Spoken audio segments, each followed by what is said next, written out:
Hey, after surviving this card, I think it's time to talk about what's next in the middleweight division and what fights should be next. Starting off with the next in line to fight for the title, which is the most obvious one, is Khamzat versus Dricus.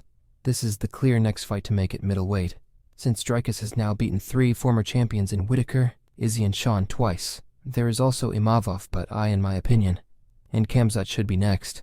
And that's also the most anticipated fight the UFC could make for the middleweight division.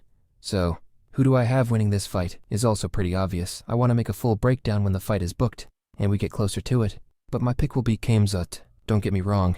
Dricus is good, but he will not be able to survive Khamzat's wrestling and submission game, and will be put out there inside 2 rounds. I don't want to hear that. What if Khamzat doesn't finish him inside 2 rounds? Bullshit. Then, for Imavov, in my opinion, he can sit it out and wait for the winner of Dricus and Khamzat. He don't need to fight someone like Baralho, but that's probably the fight the UFC will make. But I would favor Imavov in that fight.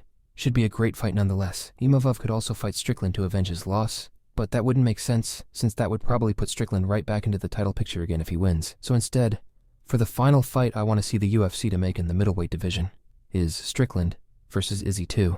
This makes a lot of sense. Both have lost to Dricus. Both are not deserving of a title shot until they win 2 fights, and they have fought before. And this is the perfect time for the UFC to get Izzy back into the title picture, hoping he beats Strickland.